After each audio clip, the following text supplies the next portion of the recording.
상관없이 대승불교를 했던 사람들은 그런 자신이 있었는 거예요. 무상고, 무아, 통찰 이런 거 상관없이 선행을 하고 이타행을 하면 이거 부처된다. 이 자신이 있었는 거예요.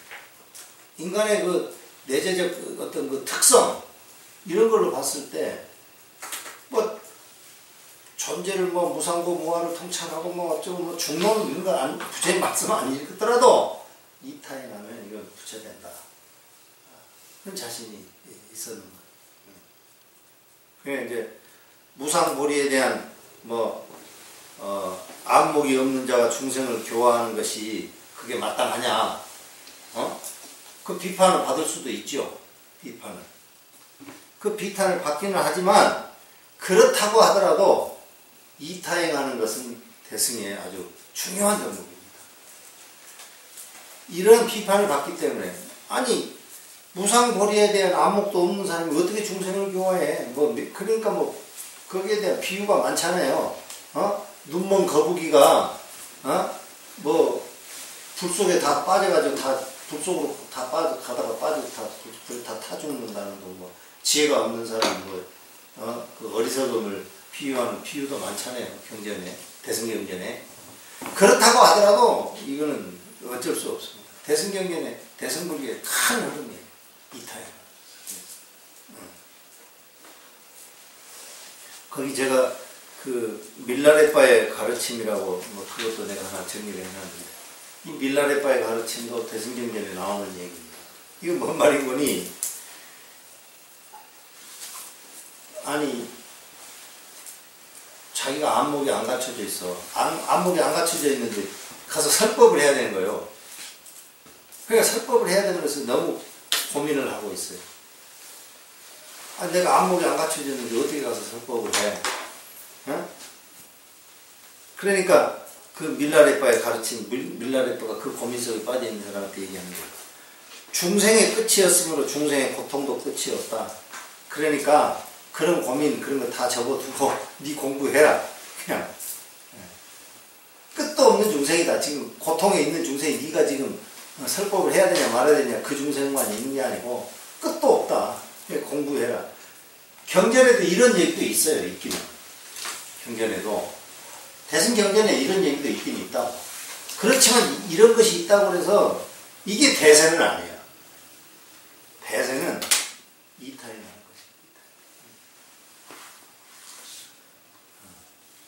무상보리를 구한다고 하는 것하고 중생세간에 머무는 거다. 중생의 이익에 무관한 게 중생의 이익을 위해 애쓰고 있다. 이런 식으로 이해하는 것. 나중에 이제 이런 것에 대해서 혹시 시간이 되면 좀 얘기할 기회가 있을지 모르겠습니다. 대승불교에서 가장 중요한 것은 역시 보살이고요. 보살로 살고자 하는 자의 어떤 논리적 방어 이런 것을 해나갈 때 반드시 필요한 게 아까 내가 말했던 왜 쉬운 길 안 놔두고 어려운 길 가냐 이런 얘기하고 그 다음에 무상보리를 증득하지도 않았는데 이타행 했다고 해서 그게 부처 되나 이런 얘기 그런 얘기가 하나가 있고 또 대승불교 보살도에 한 두 가지 정도 더 특성이 있어요. 자리와 이타 이게 하나가 있고 6페이지에 정리하는데 공성과 대비. 자리와 이타. 자리 이타라는 것은 여러분 너무너무 잘 알죠. 이런 것들이 전부 이런 말들은 전부 이 근본불교에 나온 말은 아닙니다. 전부 후대 대승불교에서 만들어 놓은 개념들입니다. 상구보리 하와종생 이런 말들 그 전부 대승불교도들이 만들어낸 개념들입니다. 이게 다 거기에 내가 그 발심과 수행이라고 그 정리해 놓은 것이 있는데 그 잠깐 한번 보실랍니까? 수행이라고 하는 것은 특별하게 수행 그러면 그게 어떤 규정지어진 특별한 것으로 이렇게 생각할 수가 있습니다. 또 그런 함정의 오류에 빠질 가능성이 많습니다. 그런데 수행 그러면은 그것도 여러분들이 빨리 잘못된 생각을 버리셔야 돼요. 수행 그런 것은 수행이라는 말은 삶입니다. 삶. 불교적 삶을 수행이라고 그럽니다. 특별하게 우리 절에도 보면은 새벽 기도 천일 새벽 기도 나온다고 원을 세워가지고 하는 분이 있다고 그래. 그러니까 얼마나 장합니까? 장하니까 열심히 더 하시도록 해야지. 여러분은 그런 마음 가면 내일도 못하잖아요. 천일 새벽 기도를 나오겠다고 원을 세웠다는 거예요. 그러니까 이제 그런 분은 그런 분답게 정말 불교적으로 살려고 노력하겠죠. 그러지 않겠어요? 네. 그런데 만약에 천일 새벽 기도를 한다고 원을 세워서 하면서 일상의 삶에서 불교적인 삶을 살려고 하는 생각을 놓쳐버리고 더 욕심 내고 산다. 그러면 그건 아무것도 아닌 거예요. 다시 말해서 내가 이 얘기를 하는 이유는 뭐냐면 불교에서 수행이라고 하는 것은 특별한 어떤 그 범주 속에 있는 특별한 무슨 정신적 작용이나 활동이 아니라 이 말이에요. 불교적인 현장 속에서의 삶이 수행이에요. 근데 그것이 불교적인 내용을 담고 있으니까 그걸 갖다가 그냥 일상적인 삶 안 그러고 그걸 갖다가 수행이라고 하는 겁니다. 수행. 내가 정리해 놓은 거 잠깐 한번 보세요. 이것이 수행이다 이 말이요. 일상의 행위 속에서 이타적 의향과 동기를 갖고 살아가는 것, 이게 수행이에요. 내가 이거 정리해놓고도 진짜 정리 잘 됐다고 생각했어요.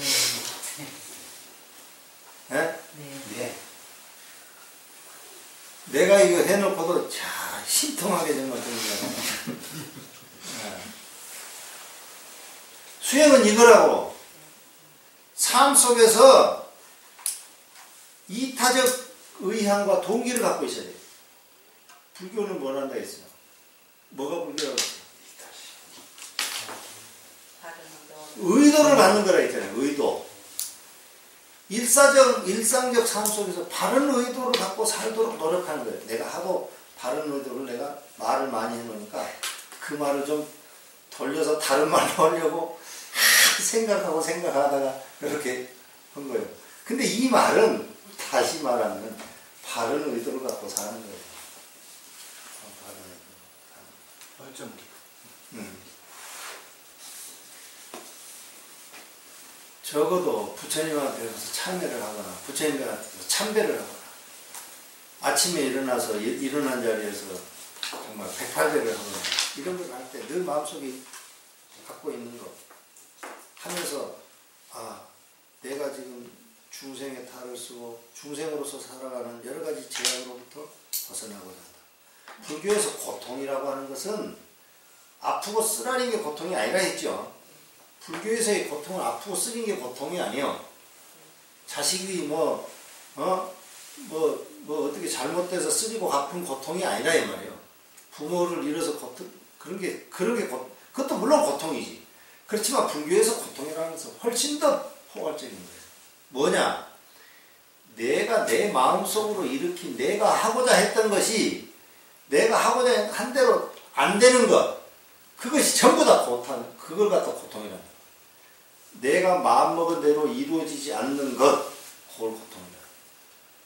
그러니까 훨씬 더 포괄적이잖아요. 그런 고통, 내가 내 마음먹은 것대로 이루어지지 않는 그런 불편함에서 벗어나고자 한다. 그게 열반이죠. 그게 해탈이지, 해탈. 해탈이라는 것은 자유라는 말 아니에요. 해탈. 모든 중생이 또 그렇게 하기를 바라는 것. 내도 그러고 모든 중생이 또 그렇게.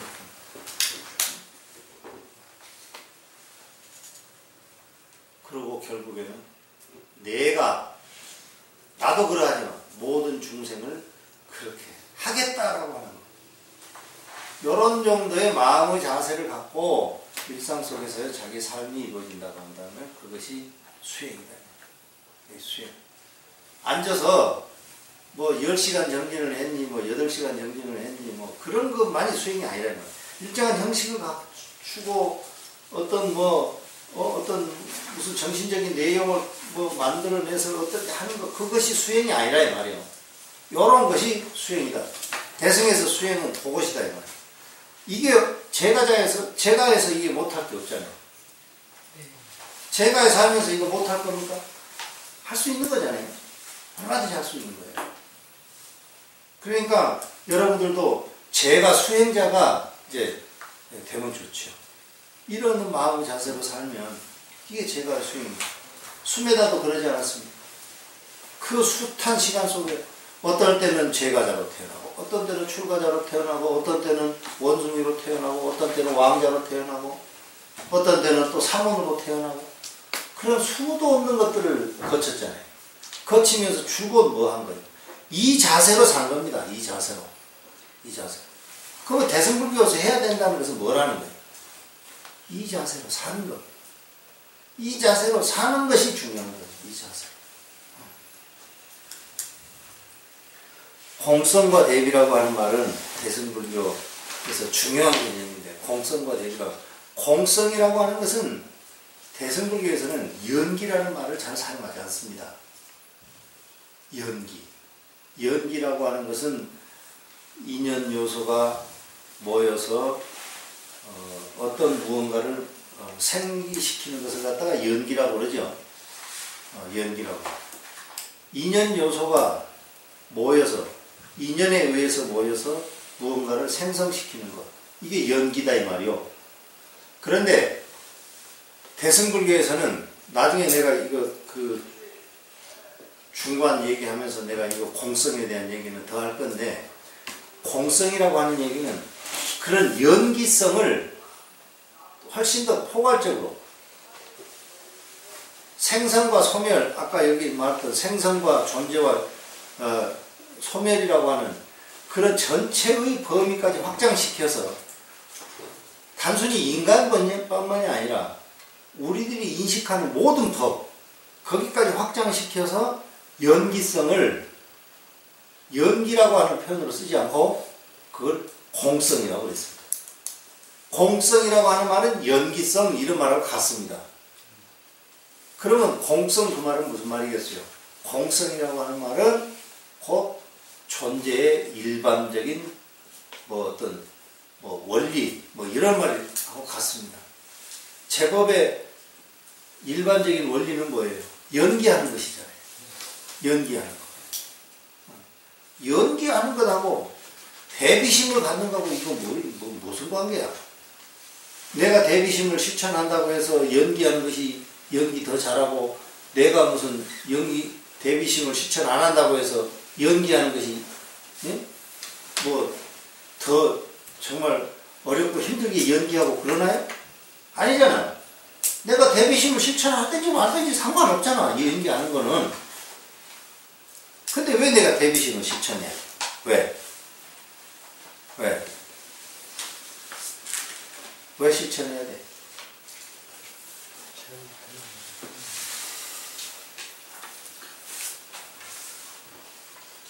내가 왜 이타심을 왜 실천해야 되냐고. 그게 대승불교의 묘미예요. 내가 대비를 실천하든지 말든지 상관없어. 존재 오온을 통찰해보면 무상고 무아인 거예요. 내가 대비 실천하고 말고 상관없어. 그런데 대승불교의 묘미는 뭐냐? 이거를 덮어놓더라도 대비심으로 이타행을 하는 것이 더 중요하다 이 말이에요. 그게 대승불교의 묘미예요. 대승불교의 묘미. 연기성이라고 하는 거하고 연기성을 헤아리는 것은 아라한이 충분히 헤아리잖아요. 에? 아라한이면 사성제 연기를 헤아리는 것이 아라한이니까 근본무기 아라한이니까 그 아라한은 얼마든지 연기성을 아는 거예요. 그런데 이 아라한에 결정적으로 부족한 게 이타심이라 했잖아. 이타심을 실천하는 대비심이 부족한 거예요. 이 알 안에. 그러니까 이 대비심이 대승불교에서는 아주 중요해요. 대승불교에서 이 대비심이 중요하다는 것을 강조하는 새로운 연기성의 논리를 만들어낸 것이 공성이다. 연기성을 가지고 대비심을 얘기하려니까 뭔가 이게 적절치 않아. 초기 불교에서 연기성 가지고 이게 대비심을 논리를 만들어내기가 쉽지 않은 거예요. 그러니까 연기성에 대한 스펙을 훨씬 더 넓히고 그렇게 해서 연기성이라는 말을 안 쓰고 공성이라는 말, 공성이라는 말로 쓰면서 이 대비심을 핵심의 요소로 핵심적인 윤리적 실천을 덕목으로 만들어 놓은 것이 대승불교예요. 대승불교. 지금까지 얘기도 똑같은 얘기입니다. 이타임이에요, 이타임. 대승불교는 이타임. 그 다음에 이제 내가 저기 7페이지에 잠깐 정리해 놓은 거 보실랍니까? 제법의 무자성, 공성에 대한 인식은 탐욕, 집착 등으로부터 벗어나게 한다. 무자성, 공성 이거는 탐욕, 집착 등으로부터 벗어난다. 그래서 공성의 인식을 실현하면은 초기 불교에서 얘기하는 연기성이라는 것, 생사의 세계의 염오와 마음을 열반을 추구하고 그러한다. 그런데 거기에다 바탕을 두어서 공성을 인식한 것에는 거기에다 한 가지를 덧붙여서 중생의 고통에 대한 대비심까지도 거기에 포함시켜 놓은 것이다. 그 말입니다. 다시 정리합니다. 연기성이라고 한 것으로 우리의 윤리의식을 끌어낸다면은 거기에서 잘 나올 수 있는 것이 팔정도요. 팔정도의 이타심 같은 거는 찾아보기 힘들잖아요. 정견해라, 정사해라.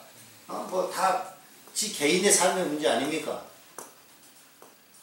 그러니까 연기성이라고 하는, 사성제에서 얘기하는 그 연기성이라고 하는 것을 덮어놓고 훨씬 더 범주를 넓혀서 포괄적인 연기를 새로운 언어로 포장을 한 거예요. 그게 공성이라는 말이에요. 연기성이라는 말이나 공성이라는 말이나 의미하는 바는 크게 다르지 않아요. 범주가 더 확장된 것은 있어요. 내가 나중에 그건 더 얘기하겠습니다. 범주가 확장됐는데 이 범주를 확장시킨 이유가 뭔가?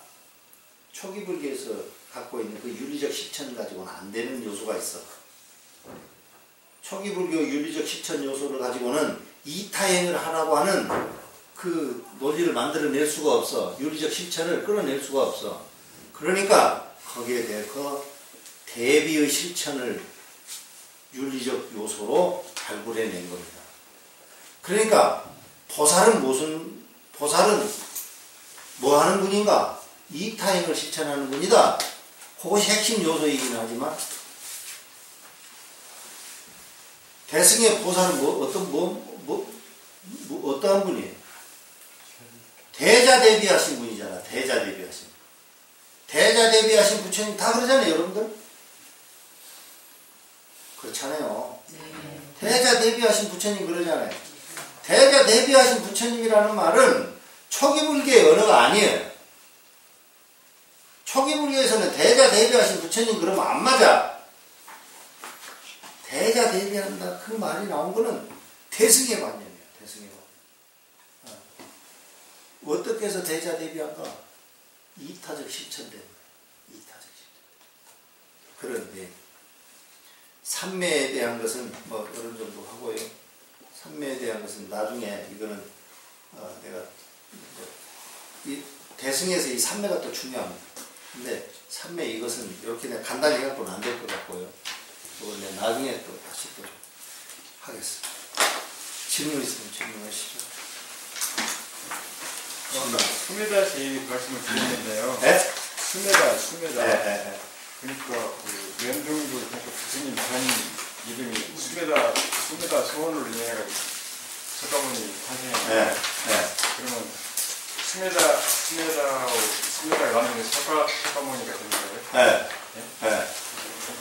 전생 이름이네. 예, 예, 예. 말하자면 예, 스메다가 그래요. 뜻이 예, 예. 그렇게 알고 있어요. 전생 이름. 예, 부처님의 전생 이름이 스메다다. 예, 예. 네, 알았습니다. 예, 예.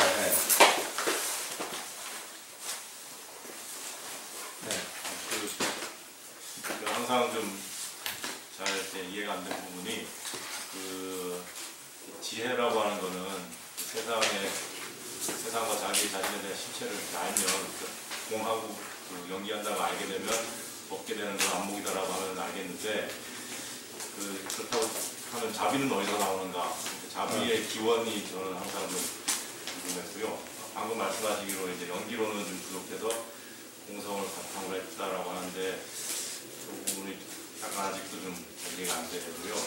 그러니까 이제 소승, 예. 네, 그리고 하나는 또 비슷한 질문인데 어떻게 보면 약간 좀 그냥 이론적인 질문이긴 한데 그 불교를 보다 보면 그 아라한의 경우는 이제 깨닫기 위해서 자기 수행을 먼저 하는 사람으로 되어 있는데 그러면 뭐 예를 들어서 한 80살까지 살면 75살까지 수행해서 깨달았다 그러면은 실제 중생 교화를 위해서는 한 5년밖에 살지 못하는 게 되잖아요. 그리고 나서 아라한이니까 다시 돌아오지도 않고 사라져버리게 되는 거잖아요. 그렇다고 해서 또 깨닫지도 않은 상태에서 교화를 하겠다라고 하면 자기가 안목도 없는데 막 사람들을 지도하는 게 돼가지고 또 모순이 생기는데 사실 그럼 이거를 이론적인 어떤 모순을 해결하려면 아라한이 되고 깨닫고 부처가 됐는데도 다시 돌아오는 그런 이론이 있어야 될 것 같은데 그 있어요. 아 그렇습니까? 그런 게 있어요. 그럼 또 와가지고 다시 태어나더라도